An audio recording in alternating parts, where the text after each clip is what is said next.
तो आज रिवाइज करेंगे amendment of the constitution, Indian constitution. तो नेचर क्या है?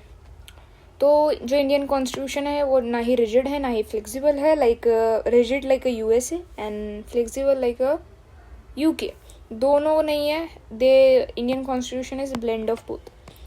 ठीक है। देन अमेंडमेंट प्रोवाइड क्यों कराया गया कॉन्स्टिट्यूशन में कि वो अकॉर्डिंग टू सोशल, पॉलिटिकल और इकोनॉमिकल नीड्स के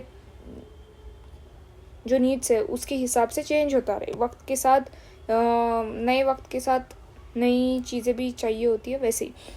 देन आर्टिकल 368, उस जो अमेंडमेंट है वो आर्टिकल 368 के अंडर दिया है।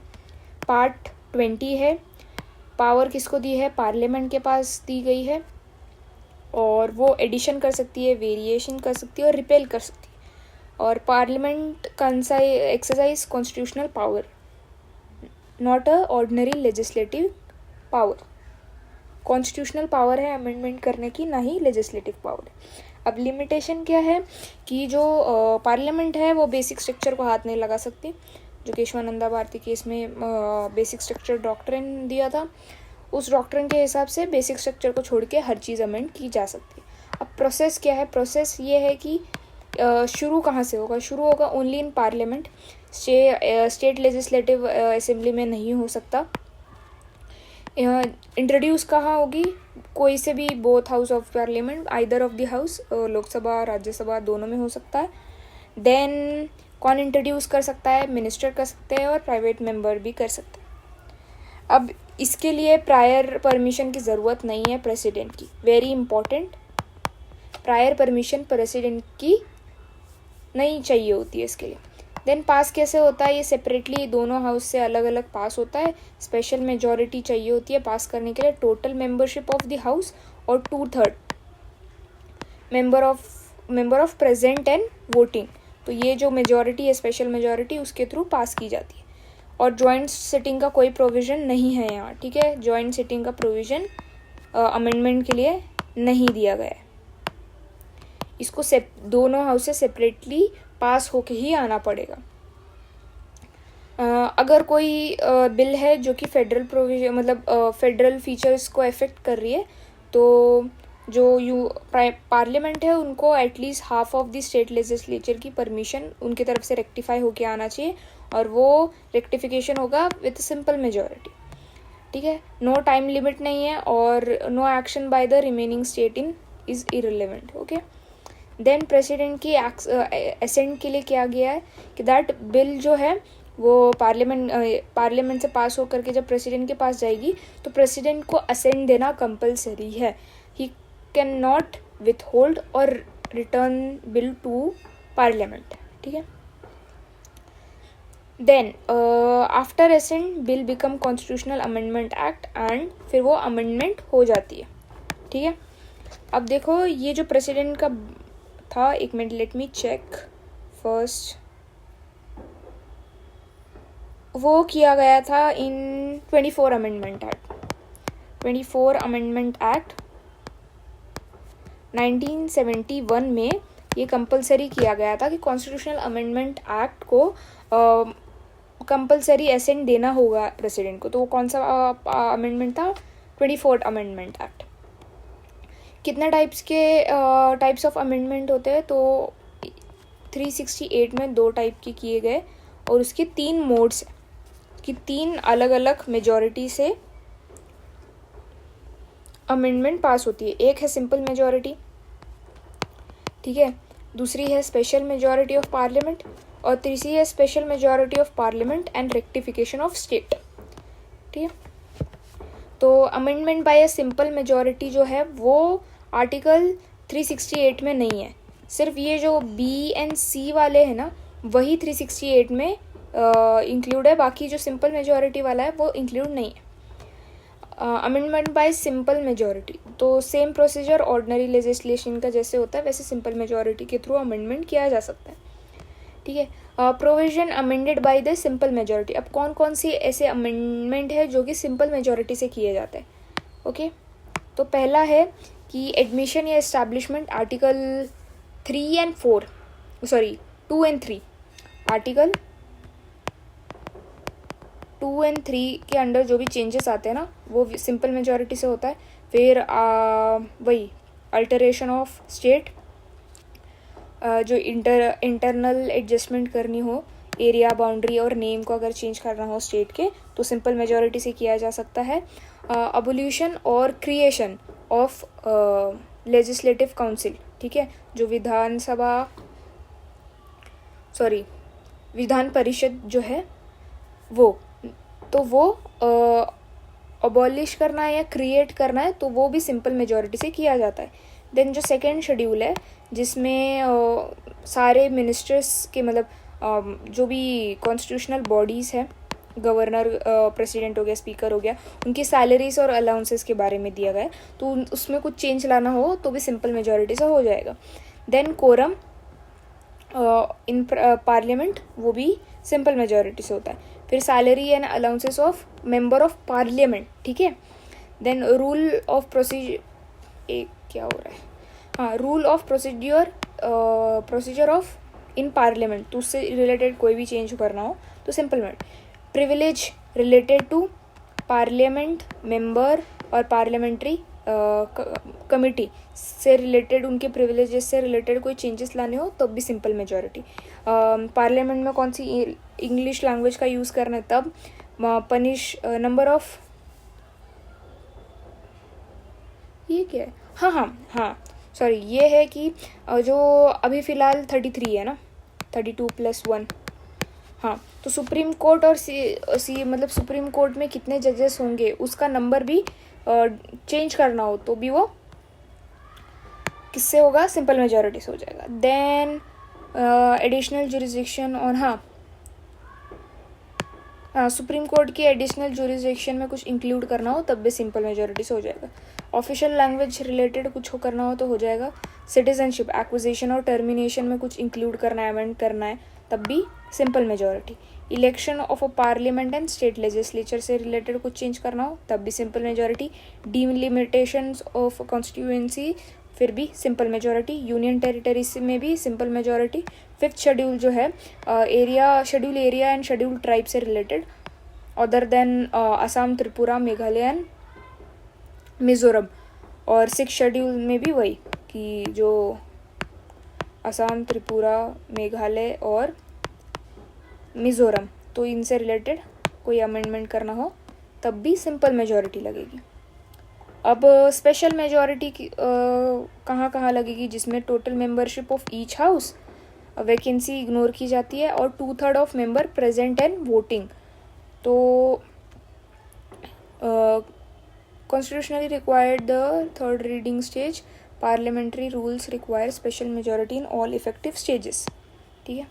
तो जब कोई ऑर्डिनरी लॉ भी पास करना होता है तब ये मेजॉरिटी का यूज़ किया जाता है। देन फंडामेंटल राइट, डीपीएसपी और other provision not cover under simple majority and federal provision, वो सारे इस मेजॉरिटी के थ्रू पास किए जाते हैं। देन कौन सी चीज़ें है जिसमें स्टेट का रेक्टिफिकेशन भी चाहिए होता है, तो हाँ, तो वही स्पेशल मेजॉरिटी, पार्लियामेंट से स्पेशल मेजॉरिटी से पास होके आएगा और स्टेट से फिर सिंपल मेजॉरिटी उनको चाहिए। देन हर स्टेट से रेक्टिफाई करने की ज़रूरत नहीं है, टाइम लिमिट नहीं होता। And once half state rectify requirement fulfilled हो जाती है, जिसमें इलेक्शन ऑफ प्रेसिडेंट हो गया तो उसमें स्टेट भी पार्टिसिपेट करता है ना, तो फिर उससे related changes, extension of executive power of union and state. Then supreme court and high court से रिलेटेड कुछ चेंज करना हो। Then distribution of legislative power, फिर GST, any list, 7th schedule में जितनी भी 3 लिस्ट जो है यूनियन, स्टेट और कॉन्करेंट, उससे रिलेटेड कुछ चेंज लाना हो तब भी ये मेजॉरिटी यूज़ की जाती है। Then representation of state in parliament. Then article 368 itself, उसमें भी कुछ चेंजेस लाने हो तब स्टेट का रेक्टिफिकेशन ज़रूरी है। तो ये हमने अभी अमेंडमेंट पढ़ लिया। अब हम बेसिक स्ट्रक्चर पढ़ेंगे। बेसिक स्ट्रक्चर में भी कुछ खास नहीं है।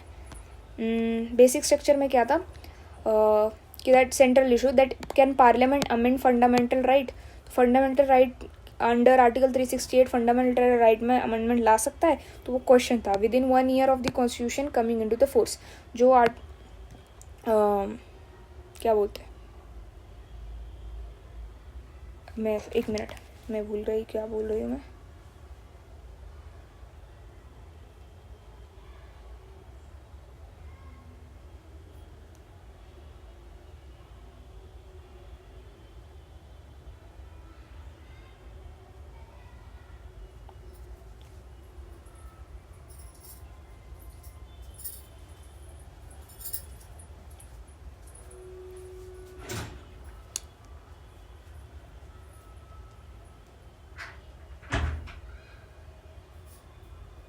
हाँ,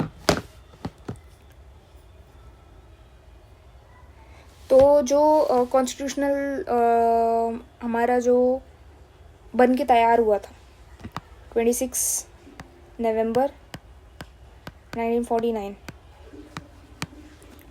तो और 1950 में कॉन्स्टिट्यूशन इन्फोर्स हो गया था। उसके विद इन 1 साल बाद ये क्वेश्चन अराइज हुआ। देन बेसिक स्ट्रक्चर डॉक्ट्रिन आया जिसके थ्रू वो क्वेश्चन को आंसर किया गया। तो कैसे बेसिक स्ट्रक्चर आने तक का जो सफ़र था वो कैसे कैसे इवॉल्व हुआ।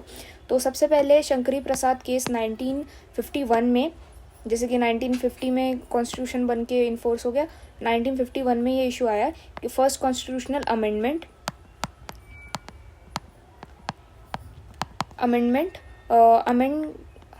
ये क्या हो गया, हाँ, amendment curtail the right to property. तो राइट टू प्रॉपर्टी से रिलेटेड चेंजेस किए गए। तो जजमेंट क्या दी सुप्रीम कोर्ट ने कि that parliament power under article 368 include power to amend fundamental right. तो पार्लियामेंट फंडामेंटल राइट्स को अमेंड कर सकती है, क्योंकि लॉ जो आर्टिकल 13 है उसमें लॉ का जो रेफरेंस दिया है वो सिर्फ ऑर्डिनरी लॉ के ऊपर दिया है, नो कॉन्स्टिट्यूशनल अमेंडमेंट उधर नहीं दिया गया है, ठीक है। तो उस बेसिस पे वो अमेंडमेंट कर सकती है। Then constitutional amendment are the constituent law, ठीक है। तो वो कॉन्स्टिट्यूशन ने उनको दिया है, और तो वो अंडर आर्टिकल 13 के अंडर वो नहीं आएगी, ठीक है। Parliament can unrestricted amending power include fundamental rights. तो ये जो शंकरी प्रसाद वाले केस में था उसमें ये जजमेंट दी कि डेट फंडामेंटल राइट्स को अमेंड कर सकती है पार्लियामेंट, ठीक है। फिर गोलकनाथ की केस आया जिसमें 1967 में आया, कौन सा, 17th अमेंडमेंट एक्ट 1964। उसमें क्या कहा गया, अमेंडमेंट प्लेस सर्टन लॉज इन, हाँ, तो 9 शेड्यूल में जो भी चीज़ें थी, तो 9 शेड्यूल को अमेंड किया गया, ठीक है। तो सुप्रीम कोर्ट ने शंकरी प्रसाद को वापस से क्या रिवर्स कर दी इन शंकरी प्रसाद केस में कि दैट फंडामेंटल राइट्स जो है वो इनइम्यूवेबल है नेचर में और can bridge take away fundamental rights and law. हाँ, तो फंडामेंटल, और इसमें बेसिकली यही कहा गया कि फंडामेंटल राइट्स को आप अमेंड नहीं कर सकते, ठीक है, क्योंकि वो आर्टिकल 13 के अंडर आएगा। No power to amend fundamental right, ठीक है।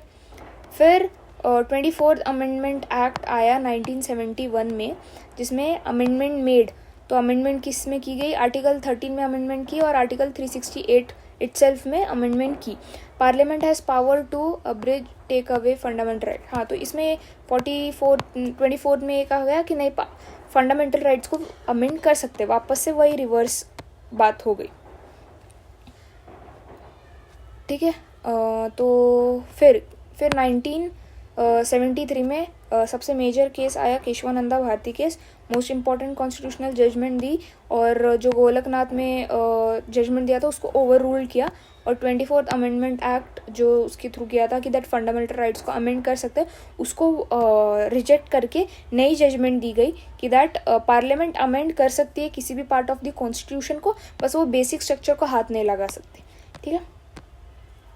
फिर इंदिरा नेहरू गांधी केस 1975 में क्या हुआ, article 39 constitutional amendment act election dispute, तो इस अमेंडमेंट के थ्रू उन्होंने पार्लियामेंट ने क्या किया कि जो प्राइम मिनिस्टर और स्पीकर ऑफ लोकसभा का इलेक्शन है वो जुडिशियल रिव्यू के अंडर नहीं आएगा, जो कि सुप्रीम कोर्ट ने उसको स्ट्रक डाउन कर दिया कि नहीं, ऐसा नहीं कर सकते आप। क्यों? क्योंकि ये बेसिक स्ट्रक्चर को वायलेट कर रहा है, ठीक है। तो वो अमेंडमेंट जो उन्होंने लाई थी उसको रिजेक्ट कर दिया सुप्रीम कोर्ट ने। फिर 42nd अमेंडमेंट एक्ट आया, जिसमें डिक्लेयर किया गया that no limitation on parliament constitution power, no constitutional amendment can be question in any court of law and even violation of fundamental cannot be ground for a challenge. तो 44th Indira Gandhi ने emergency के time में क्या हुआ, ये amendment पास करवाया, जिसमें उन्होंने कहा कि पार्लियामेंट के ऊपर पार्लियामेंट जो भी अमेंडमेंट लाता है उसके ऊपर सुप्रीम कोर्ट का कोई पावर नहीं है। तो एब्सोल्यूट पार्लियामेंट्री सॉवरेनिटी उन्होंने डिक्लेयर कर दी। फिर मिनेरवा मिल केस 1980 में क्या हुआ, 42nd अमेंडमेंट एक्ट से रिलेटेड कुछ वो बात आई कि दैट ये जो 42nd अमेंडमेंट एक्ट के अंडर जो भी चीज़ें लाई गई थी वो इनवैलिडेट कर दी उन्होंने, और उन्होंने बोला कि जो जुडिशियल रिव्यू को आप रेस्ट्रिक्ट नहीं कर सकते क्योंकि वो बेसिक स्ट्रक्चर का पार्ट है। फिर हाँ, H. Vaman Rao case 1983 judgement क्या दी, that supreme court affirm the basic structure doctrine उन्होंने दिया, और उस doctrine apply to the constitutional amendment act intact. तो उन्होंने क्या कहा कि दैट 24 अप्रैल 1973 से बेसिक स्ट्रक्चर डॉक्ट्रिन शुरू हो जाएगा। तो प्रेजेंट लीगल पोजीशन क्या है अमेंडमेंट की, एनी पार्लियामेंट अमेंड कर सकती है, कोई सा भी कॉन्स्टिट्यूशनल पार्ट अमेंड कर सकती है इंक्लूडिंग फंडामेंटल राइट, और बस बेसिक स्ट्रक्चर को हाथ नहीं लगा सकते, ठीक है। तो अब बेसिक स्ट्रक्चर में क्या क्या चीज़ें आती है, तो बेसिक स्ट्रक्चर में आती है सुप्रीमेसी ऑफ, ये ना सुप्रीम कोर्ट से डिराइव हुआ है, कॉन्स्टिट्यूशन में नहीं दिया है, ठीक है। Supremacy of the constitution, sovereignty, democratic republic nature of Indian polity, secular state हो गया, separation of power of legislature, executive और judiciary, federal character of the constitution, unity, integrity, welfare state, judicial review, freedom and dignity of individual, parliamentary system, rule of law, then harmony, balance between fundamental right and DPSP, then principle of equality, free and fair election, independency of judiciary, limited power parliament to amend the constitution, effective access of justice, principle and essence of the underlying fundamental right, power of Supreme Court under article 32, 136, 141 and 142, power of High Court article 226 and 227, ठीक है। तो ये